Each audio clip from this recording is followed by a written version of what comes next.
जरा। और ये मैं एक चीज़ दावे के साथ कह सकता हूँ वीरू कि CNBC आवाज़ पर हम इस चीज़ का बहुत ध्यान रखते हैं कि लोगों का पैसा बने। आज सुबह इंडसइंड बैंक का एनालिसिस क्या था कि नंबर जो मर्जी रहे हो, ग्रीन में लिया था इसको हमने, और ये बात हुई थी कि ये स्टॉक आज चलेगा और ये आपको आज पैसा बना के देगा। इसकी शुरुआत प्री ओपन में रेड में हुई थी और उसके बाद देखिए आप किस तरीके के मूव्स आए। ये वही स्टॉक है जो पिछले क्वार्टर में ऐसे नंबर्स पर एक्सीडेंट ऑफ द क्वार्टर बना था। इसमें मूव आना शुरू हुआ था जिस दिन से वो बात हुई थी कि वो RBI का उस स्टेप आए थे कि अब वो एक रेट कट से पहले रेट कट जो आया था कि यहाँ पर अब माइक्रो फाइनेंस से रिलेटेड जितने भी स्टॉक में सबसे ज़्यादा पेन है, सबसे ज़्यादा वो स्टॉक्स चलेंगे। और उस दिन के बाद से आप इस स्टॉक में मूव देख लीजिए, ट्यूसडे ऑनवर्ड्स इसने वो मूव दिखाना शुरू किया है। और आप देखिए, मेरा तो ये मानना है कि एक्चुअली कि ये इस साल का, पूरे साल का सबसे बड़ा डार्क हॉर्स स्टॉक हो सकता है आगे जाते हुए, इस पूरे साल का। ये मेरा व्यू रहेगा इंडसइंड बैंक के ऊपर। राहुल, आपके रडार पर है क्या इंडसइंड बैंक? जी हाँ, बिल्कुल। स्टॉक ने एक बहुत ही बेहतरीन बेस बनाया है पिछले काफ़ी हफ्तों में और फाइनली आज बड़े इवेंट के दिन यहाँ पर एक 50 DMA का क्रॉसओवर देखने को मिल रहा है। मेरे हिसाब से टेक्निकली यहाँ पर एक पुल बैक है। डेली चार्ट्स पर अगर हम देखें तो 1250 के आसपास एक गैप भी है। इवेंचुअली मुझे लगता है कि ये गैप फिल होगा, तो I think purely risk reward के हिसाब से यहाँ पर इसे खरीदारी करनी चाहिए। और यहाँ पर हेडरूम जो है सबसे ज़्यादा है सारे के सारे प्राइवेट बैंक के कंपेरिजन में। हेडरूम काफ़ी अच्छा खासा है, बहुत स्ट्रॉन्ग बेस क्रिएट किया इसने करीब 920 के आसपास। अब इंडसइंड बैंक, याद रखिएगा, पोस्ट 1 अक्टूबर के बाद पहली बार देखिए अपने 50 डे एक्सपोनेंशियल मूविंग एवरेज के ऊपर निकलता हुआ। वाकई स्ट्रॉन्ग मूव हुआ। बैंक्स अच्छा मूव जनरेट कर रहे हैं, नवीन फ्लोरिन अच्छा करता हुआ।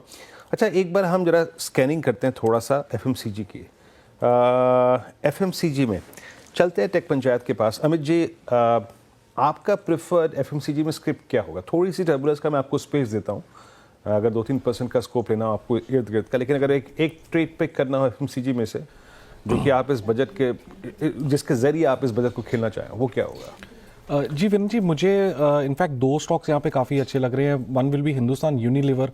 ये स्टॉक फाइनली एक अच्छे खासे बेस से बाहर आ रहा है। 200 डेमा को इसने नेगोशिएट करना है, बट ओवरऑल यहाँ पे स्ट्रक्चर काफ़ी पॉजिटिव है। कल का price action was also very strong, backed by volumes. तो लीवर में हम लोग एक वोलेटिलिटी को कंसिडर करते हुए एक पोजीशन बनाई जा सकती है।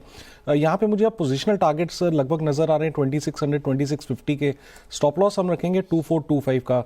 दूसरा स्टॉक जो मेरे को पसंद है that is Tata consumer. Tata consumer का कल का कैंडल वाज वेरी स्ट्रॉन्ग और जो वॉल्यूम्स कल के और डिलीवरी हमने देखी that was one of the highest. आज के सत्र में ऑलमोस्ट अपना 200 डेमा कई दिनों बाद रीगेन करने की कोशिश कर रहा है। तो यहाँ पे एक पोजीशन बनाए, 1010 का स्टॉप लॉस रहेगा और टारगेट्स रहेंगे 1080 के। चलिए आए काम और करते हैं। आपको 11 बजे वित्त मंत्री निर्मला सीतारमण पेश करेंगी देश के लिए बजट। CNBC आवाज़ के YouTube चैनल पर आप सुन सकते हैं बजट भाषण आपकी अपनी भाषा में। जी हाँ, हिंदी और अंग्रेज़ी के अलावा आप बजट भाषा सुन सकते हैं गुजराती, मराठी, पंजाबी, बांग्ला में। इतना ही नहीं, आपके लिए बजट उपलब्ध होगा तमिल, तेलुगु, कन्नड़ और मलयालम में भी। तो ये एक डिजिटल इनिशिएटिव हमारा। एक और चीज़, एक और स्ट्रीम हमारी ओपन होगी पूरे बजट के दौरान, जिसको आशीष लीड कर रहे होंगे, जिसमें बजट पर आने वाली हर अनाउंसमेंट मार्केट्स किस तरीके से रिएक्ट कर रहा होगा, स्टॉक्स किस तरीके से रिएक्ट कर रहे होंगे, उसके ऊपर एक कवरेज हो रही होगी। तो एक पंचायत वहाँ भी बैठी, हाँ, एक पंचायत वहाँ भी बैठी है जिसके सरपंच आशीष होंगे ऑब्वियसली। और ये भी एक आपके लिए मौका रहेगा लाइव मार्केट को एनालिसिस करने का। जी हाँ। मीनवाइल देखिए, हम थोड़ा सा ना हर स्पेस की तरफ जा रहे हैं। Nifty at day high, Nifty bank at day high, हमने पॉकेट्स को छुआ। मैं आशीष बहती जी आपके पास आऊँगा और मुझे हेल्थ केयर स्पेस में look at max health care, हालांकि इससे मैंने टिप्पणी ली थी, अब एक लीड लेता हुआ इस स्क्रीन पे हर सेक्टर का एक स्टॉक आके पार्टिसिपेट कर रहा है। मैक्स को आप कैसे रीड कर रहे हैं? जी वीरेन जी, मोमेंटम बहुत अच्छा स्ट्रॉन्ग बन रहा है इसमें। जिस हिसाब से स्टॉक पिछले 4 दिनों से कंटिन्यूसली हाई राइज के पैटर्न बना रहा है और अभी तो 20 डेमा के ऊपर निकलता हुआ देखने मिल रहा है। तो यहाँ पे पोजीशन बनानी चाहिए। जो स्टॉप लॉस इसमें मेंटेन करना चाहिए वो 1060 का एक एसएल मेंटेन करे। ऊपर में हमें लगता है कि इसमें 1130 तक के जोन्स देखने मिल सकते हैं। और इस बीच एक बहुत ही क्रिटिकल ब्रेकआउट पकड़ता हूँ स्क्रीन पे, और दैट्स LNT। लिखा है ये स्क्रीन पे 3598। राहुल जी, ये अभी 3800 के कॉल को ट्रैक कर रहा है, वो देख रहा हूँ मैं एग्जिट को। और ये आप समझ लीजिएगा कि लगभग 15 सितंबर से दिसंबर से चली आ रही स्लोपिंग डाउनवर्ड चैनल कटती हुई, आपका टेक इस पर एलएनटी पे कोई प्री बजट ट्रेड लेना चाहेंगे यहाँ पे आप? जी हाँ, बिल्कुल वीरेंद्र जी, ये हमारा प्रेफर्ड पिक है बजट के लिए। मेरे हिसाब से एक बड़ा यहाँ पर रिवर्सल हुआ है स्टॉक के अंदर, और पोजिशनली मुझे लगता है कि 3800 3850 तक की जगह स्टॉक के अंदर ओपन हुई है। कल के दिन शॉर्ट कवरिंग हुई थी, मुझे लगता है आज वो सेशन है जहाँ पे फ्रेश बाइंग इस स्टॉक के अंदर देखने को मिल सकती है। तो इस लेवल्स पर खरीदारी करें। मेरे हिसाब से जो 200 दिन का मूविंग एवरेज है तकरीबन 4545 के आसपास एक अच्छे सपोर्ट का काम करेगा। तो क्लोजिंग बेसिस पे स्टॉप लॉस लगाए, और मुझे लगता है कि एलएनटी काफ़ी अच्छा मूव दिखा सकता है आज के सेशन में भी और पोजिशनली भी। जी, बहुत सारे स्किप्स जो हैं वो अच्छा करती हुई इस वक्त आपकी स्क्रीन पे आएंगी एक एक करके। टाटा कंज्यूमर का जिक्र अभी किया गया था, वो अच्छा वाइल्ड मूव लेता हुआ। एलएनटी बात करते करते भी मैंने बात की तब तक 7-8 रुपए का मूव आ गया एलएनटी में। उसके बाद केमिकल बास्केट सडनली आके अपना आई थिंक एक रिएक्शन देती हुई। लुक एट नवीन फ्लोरिन, अच्छा मूव यहाँ पे, और लोअर लेवल से दीपक नाइट्राइट में एक पुल बैक है। बट अभी अगर मैं आज का स्टॉक ऑफ द डे निकालूं जिसको आवाज़ के पैनल ने पिक किया था, दैट्स अल्ट्राटेक सीमेंट। ओहो, 11770, और शुरुआत हुई थी, राहुल जी से बात हुई थी 11550 पे, है राहुल जी? बिल्कुल, एक बार बुक कर लें क्या? I think structural setup breakout है, तो मेरे हिसाब से और राइड कीजिए, विनिंग ट्रेड है। स्टॉप लॉस ट्रेल करके आप रख सकते हैं यहाँ पर, 11500 का स्टॉप लॉस ट्रेल करें और इसको 12000 तक राइड करें, ये हमारी राय है। 12000 तक राइड करें, और इस बीच बजट दस्तावेज या फिर आप कह सकते हैं बजट वो टैबलेट अनुज बिल्कुल संसद पहुंचता हुआ है ना? बिल्कुल, बजट टैबलेट संसद पहुंचता हुआ, और यहाँ पर क्लियरली एक मार्केट की अब थोड़ी सी एक्सपेक्टेशन और बढ़ेंगी। निफ्टी देखिए काफ़ी वॉलेटाइल है।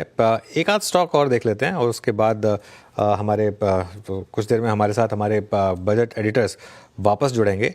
एक बार आप लेकर आइए ट्रेंड का शेयर। ट्रेंड का शेयर काफ़ी इंटरेस्टिंग रहा है। सचिन है क्या हमारे साथ पैनल में टेक पंचायत में?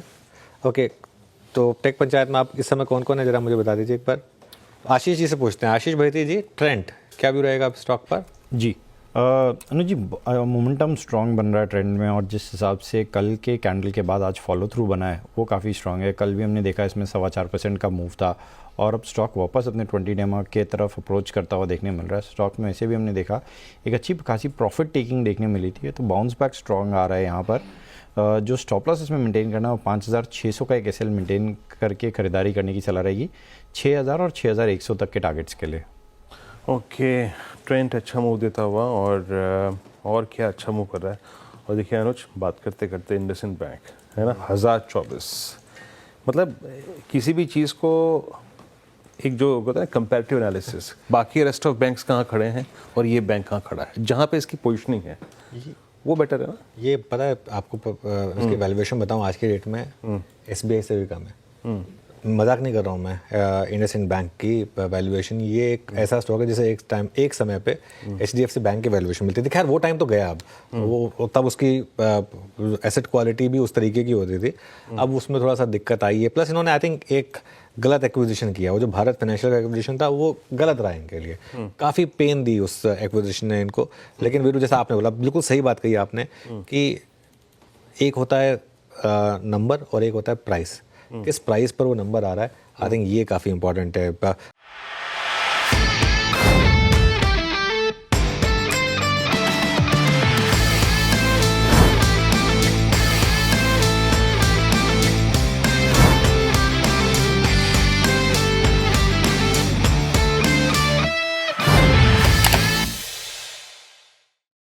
बता दें कि मनी कंट्रोल पर दिए गए विचार एक्सपर्ट्स के अपने निजी विचार होते हैं।